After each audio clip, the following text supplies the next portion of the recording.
शबरी मैया को शबरी जी ने पूछा था, गुरुदेव राम जी आ जाएंगे तो मैं पहचानूंगी कैसे? तो गुरु जी ने 5 आइडेंटिफाइंग कैरेक्टर बताया था राम जी का, 5 पहचान पत्र। क्या बताया था? पहला, शबरी राम जी आएंगे ना तो ये मिला लेना, यदि 5 मिल गया तो कंफर्म हो जाना वो राम जी हैं। राम जी आ रहे हैं, शबरी मिलाना प्रारंभ की। पहला गुरु जी ने कहा था, सरसीज लोचन, कमल के पंखुड़ियों के समान नेत्र होगा, ऐसा ही है। दूसरा गुरु जी ने कहा था कि बाहु विशाला, लंबे लंबे हाथ होंगे। देखी राम जी के घुटने के नीचे तक हाथ है, अजान बाहु। बोली 2 मिल गया, बहुत सुंदर। तीसरा गुरु जी ने कहा था कि जटान मुकुट, गले में बनमाल होगी। तब तक राम लक्ष्मण जी सामने आ गए। शबरी ने कहा, भाई साहब आप जो माला पहने हैं इस माले का क्या नाम है? राम जी बोले, माई ये बनमाल है। बोली 4 मिल गया, बस अंतिम मिल जाए ना पक्का हो जाएगा।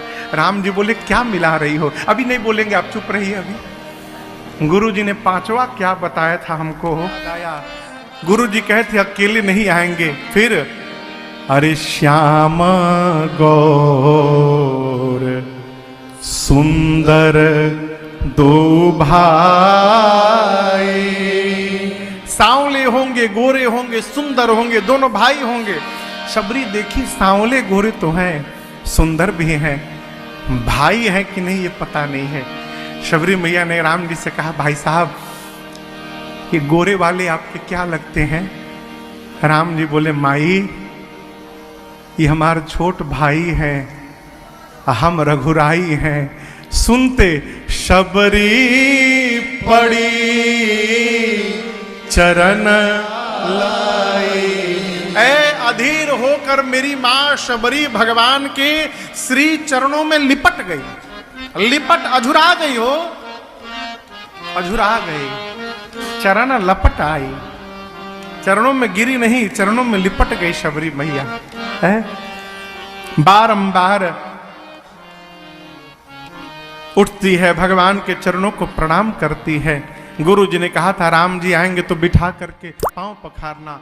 सुंदर आसन बिछाया, सादर जल ले चरण पखारे,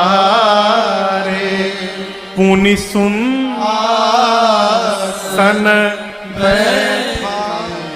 सादर जल चरण पखारे, पुनि सुंदर आसन बैठारे।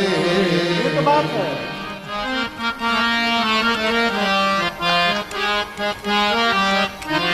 पुनि सुंदर आसन बैठारे। भगवान के पांव को पखारने के बाद सुंदर आसन लेकर बिठाया भगवान को। गुरु जी एक एक व्यवहार बताए थे। राम जी थके होंगे, पांव धो लेना, धो ली। राम जी भूखे होंगे, भोजन करा देना। फल लेकर आई थी, लेकिन आप लोग कहते हैं शबरी ने जूठा फल खिलाया। आपके घर भगवान आएंगे, आप जूठा फल खिला सकते हैं क्या? कहिए। मानस में नहीं लिखा जूठा फल खिलाया। मैं आपसे पूछता हूं, भगवान आपके पास आए, आप जूठा खिला सकते हैं? शबरी ने फल चखा अवश्य था, लेकिन जूठा नहीं किया। तब आप कहोगे महाराज चखेगी तो जूठा कैसे नहीं होगा? नहीं होगा। शबरी जाती थी, बेर के पेड़ के पास जाती थी। पहले एक पेड़ से 10-12 फलों को चारों तरफ से तोड़ तोड़ के चखती थी। जिस वृक्ष के चारों तरफ के फल मीठे निकलते थे, उसी वृक्ष के फलों को तोड़ तोड़ कर भगवान के पास चख भी लेती थी और जूठा भी नहीं होता था। सुंदर फल लेकर शबरी मैया ने भगवान के कंदमूल फल सुरस अति दिए राम कहूं मेरे प्रभु, प्रेम सहित प्रभु खाए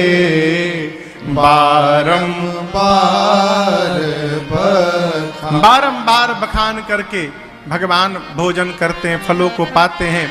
ये कथा कहती है किसी के घर भी भोजन करिए तो प्रशंसा करिए। बाबूजी भोजन करिए तो क्या करिए? प्रशंसा। दिव्य बना है, अद्भुत बना है। इससे क्या होता है? कई कई आदमी ऐसे हैं, गर्दन नीचे किए रोटी खा जाएंगे, डकार नहीं लेंगे। कैसा बना था? ठीक था। अरे ठीक था तो 20 रोटी पाए आप। हम लोग एक जगह कथा गा रहे थे, वहां एक लोग चले आए।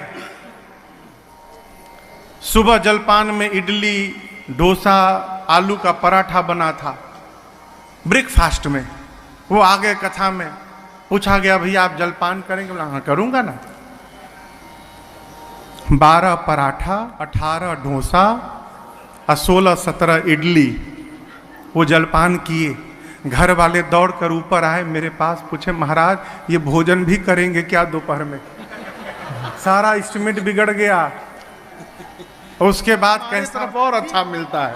अरे यहाँ जो खाए भाई है? किसी के यहाँ भी भोजन करिए तो प्रशंसा करिए। है राम जी प्रेम सहित प्रभु खाए। कैसे खाएं?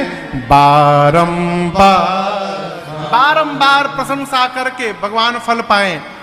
शबरी मैया को राम जी ने देखा, शबरी मैया हाथ जोड़ी है। अरे के ही विधिया स्तुति कराऊं तुम्हारी, के विधिया कैसे करूं?